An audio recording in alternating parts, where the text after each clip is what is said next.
Yesterday, we gave you our insight into how the entertainment business works, and we sort of read between the lines about everything that went down to lead to the indefinite suspension of Jimmy Kimmel. And it appears that we were right, because we got a lot of reporting last night from the Wall Street Journal that validated exactly what happened behind the scenes. This was business. This was not the FCC. This was not the fascist in the White House. But this morning, Joe Scarborough, of all people, decided to speak on behalf of the memory and legacy of Charlie Kirk, because who better to speak for Charlie Kirk than Joe Scarborough?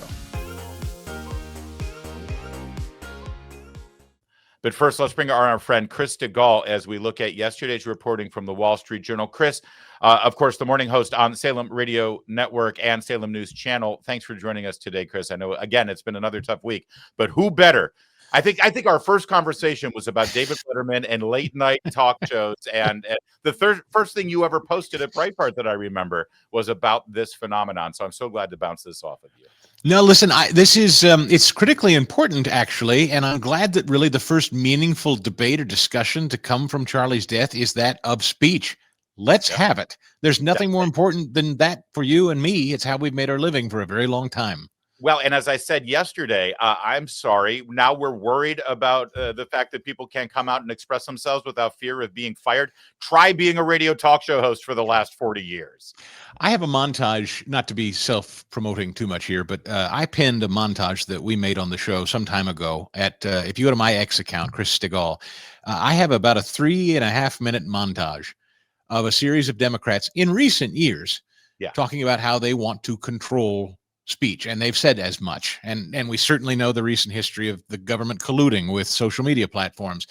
If they have the chance, they will absolutely use the levers of power, and have tried and have done so to us before. Yes, without doubt, because they have. Exactly. Oklahoma City bombing, try to get Rush Limbaugh off the air. The Gabby Gifford shooting, try to get Glenn Beck off the air, et cetera, et cetera. All right, so let's go to yesterday's reporting, because the narrative was that the FCC and Brendan Carr, he had canceled Jimmy Kimmel, and it was Trump putting pressure on these corporate bigwigs to fire Jimmy Kimmel. Well, actually, it's exactly how we described it yesterday on this program. Kimmel had planned to address Brendan Carr's comments on his show Wednesday night, according to people familiar with the matter. Before his on-air appearance, Dana Walden, co-chairman of Disney Entertainment, spoke to the host about his plan.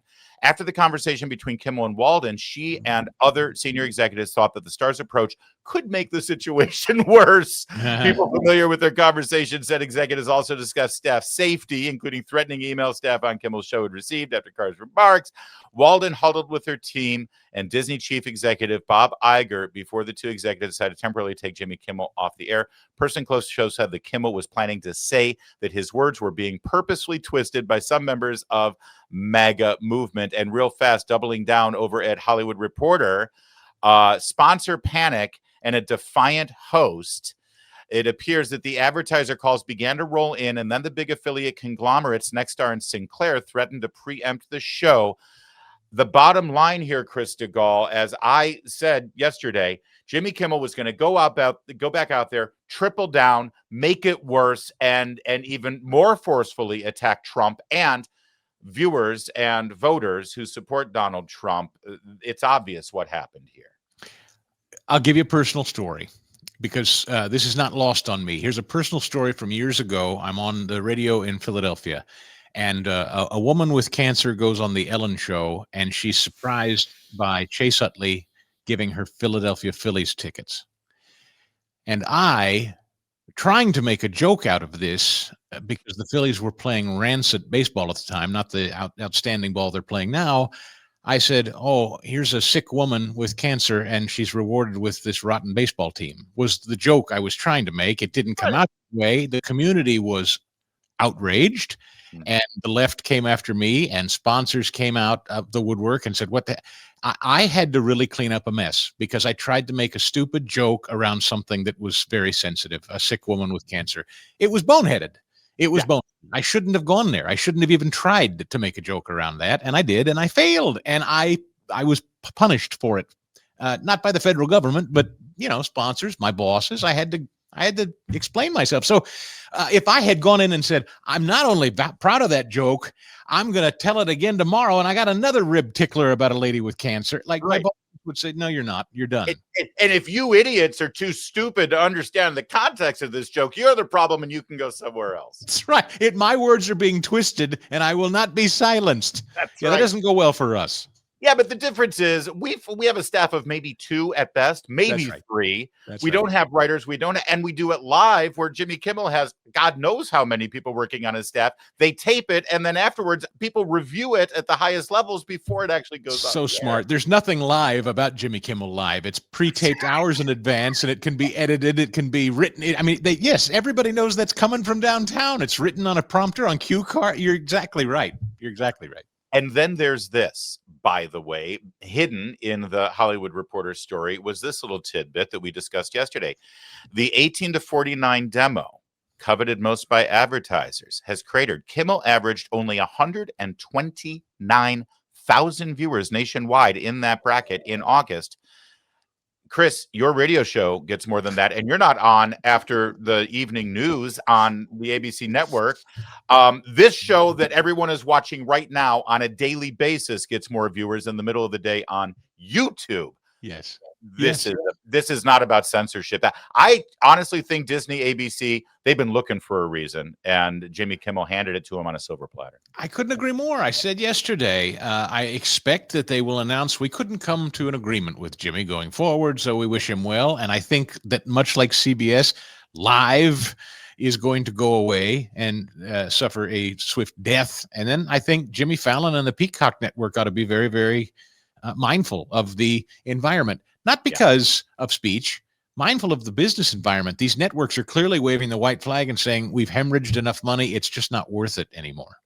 That's right.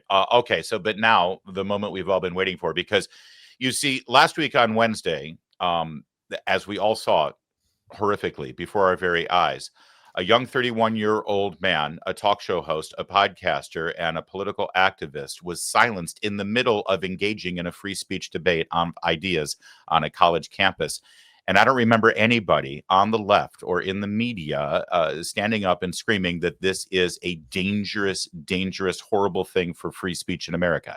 Jimmy Kimmel, on the other hand, getting canceled because of his failing business enterprise. This is now a fascist threat to a First Amendment in America. Here's Joe Scarborough trying to make that point this morning, but I don't think he chose the right way to do it. The idea that squads of people are going around and saying, don't worry, Charlie, we're going to find people who used free speech in a way you wouldn't have liked and get them fired from their jobs. Right. Are you kidding me? Right. Are you kidding me? This is the very thing that he and the MAGA movement and the free press were complaining about for a decade. And now they're taking it in a more extreme way than the left ever did. I mean, again, they've canceled 2 of 3 late night show hosts in a short period of time.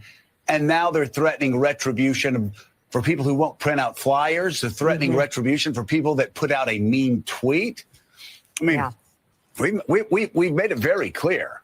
We've made it very clear before that political violence is heinous. That against Charlie Kirk was absolutely just vile and heinous. And that's why we saw most sides strongly and roundly condemning that violence. Yeah. But the fact that they're actually doing the opposite of what Charlie Kirk talked about in his campus tours says all you need to know about these people. There you go. Joe Scarborough, the only one who's really, truly standing up for Charlie Kirk's legacy. Go ahead, Chris. What do you think? Yeah, boy, they're doing 10 times worse than anything our side ever did, with the exception of murder, Joe. Right. Well, there is that. What a dick. Pompous dick. These people, they're the most insufferable. I call them the nerd prom king and queen. Man, they love themselves. I was just trying to remember, wasn't it Joe or Mika or the both of them? It just occurred to me listening to that bloviating. Weren't they both bounced for a couple of days from their show for some reason not too long ago? The day after Butler. the day after the assassination attempt on Donald Trump's life, NBC actually said maybe today's not the best day to have Joe and Mika on. And they threw an absolute tantrum and threatened to quit. They went nuts. Yes. That's it. It's exact. I wish, see, this is all the good stuff comes out on Larry's show, not my own. I wished I'd thought of this. That's NBC making a business decision. You know, it would be indelicate to let the nerd prom king and queen bloviate and sip their coffee the way they typically do after the president was nearly shot. They don't like him much. I bet people don't much want to hear what these two have to say about Donald Trump after he was nearly murdered. So maybe we'll just not air them today. And they jumped up and down. How dare you? No, get it through your head. Like, you're free to say it, but you're just not welcome at certain times. Jimmy Kimmel's comments were not welcome at certain times. They're not welcome at certain times, and their networks made a business decision. We who agree with your politics think you're too much. They just aren't used to being reined in or told that community standards apply to them sometimes. They just think they can say and do whatever the hell they want anytime they want because they're on the side of moral virtue and goodness. It's they have lived in their left-wing echo chamber bubble, their protective shell, and there have never been any repercussions for the things that they have said and the lies they have told. This is the same man who told us Joe Biden is the very best Joe Biden he's ever seen. There's no repercussions. Try doing that. Try being in the news business and the opinion business and being that wrong about something like Joe Biden's mental acuity. But of course, there are no repercussions. They get rewarded and they get contracts. Of course, that's the case. But if I may paraphrase Will Smith to Joe Scarborough, take Charlie Kirk's name out your mother mouth. That's the best I can put it. One other thing, gratuitously, if only we could slap him. Oh well, no, because we're the peaceful type. That's right. We can virtually slap him. Chris, and this is gratuitous and inappropriate and juvenile, by the way, which is why I want you to participate in it. Can we just bring up the shot one more time? What's going on with the hair color with Joe? Because I remember this guy used to have dark brown hair. Yeah. And are he and Mika like competing? Are they sharing the same bottle? What color is that exactly? I also object to a man his age not wearing socks. Can we talk about that? Wait, what shot are you looking at? What camera angle have you got? Well, they take those round table shots of those guys, and he's always wearing like he's trying to pull off like he's, I don't know, Letterman in the 80s or something, but he's never wearing socks. I'm like, put on some socks, man. Who are you? What do you think? As I constantly point out, the whole show is the premise of it is a fraud, because bring the shot up again. You can see them sitting there on their set with the Thomas Jefferson Memorial behind them or the White House behind them. They're in their garage in Florida. They try to pretend like they're in DC. They're sitting there in their little garage studio in Florida because they don't want to have to live in New York. And who would want to live that's in right. New York? That's a wonderful point. And here's, I keep the show on in the corner of my eye every day. I watch them and CNN and Fox all together. I don't have Fox and Friends on during the morning show. I want these guys on. Oh, they're wonderfully entertaining just visually. I can't hear them, but I just watch them. And one of the things I love most about them is all of their black and white Vanity Fair shoot framed photos of themselves throughout their studio. Like when the rest of their cast is on set, it's just glamour shots of them on boats and her in headscarves and him in, Dockers and chinos. He looks like he's trying to have the Gap, Banana Republic. It's like, who the hell do you people think you are? Exactly. Like they think they're George Clooney and Julia Roberts or something. Save that kind of preening for Jake Tapper when he goes to Jimmy Kimmel's birthday party and then doesn't disclose it when he reports on Jimmy getting fired. All right. One last item on this issue and on this segment on Jimmy Kimmel. And this one comes from a man of the left. He is a political liberal Democrat, Stephen A. Smith. But once in a while, he likes to sort of extend himself and tell the truth. And this is what's missing in this whole fundamental discussion where people's like, oh, Jimmy Kimmel's a comedian and it was a monologue and he was telling a joke. And as you just pointed out, it's ill-advised to tell a joke about a woman dying of cancer and try to like slam the baseball team. If you even accept the premise that Jimmy Kimmel's statement was a joke, the premise of the joke and the foundation of it was the murder of Charlie Kirk, right? Like, hey, that's the basis of the humor. But Stephen A. Smith says what none of these people who were trying to defend Jimmy Kimmel will say out loud. The only thing that I would say as it pertains to Jimmy Kimmel was, where was the joke? Because you're a late night host. And obviously that has a comedic attachment to it. Where was the joke? Obviously, it wasn't anything funny about that. And that's kind of the bottom line here, Chris, which is something you've been talking about for so long about these shows. You can say it to all of them. Where's the joke? Yeah, in fact, Jimmy would have been fine if he had said the latter part of that joke was Trump is mourning like a 4-year-old mourns a goldfish, challenging the insincerity of Trump's mourning Charlie's death. I mean, gross as it is, that's at least an attempt at a joke from his point of view. If he had said that and only that, I don't think this would be a deal. The fact is, he led with MAGA is trying to frame this politically as on us, when in fact it was them who shot Charlie. That was a bald-faced lie, and it wasn't even a joke. It was just trying to redirect a storyline falsely. And in fact, something like a quarter of the population, according to a poll I just saw, believes that's true still. So, you know, I don't know that Jimmy Kimmel has a responsibility to get it right, but when you knowingly lie like that, and you're not doing a joke, that wasn't framed in the context of a joke anyway. But here again, I know you feel the same way.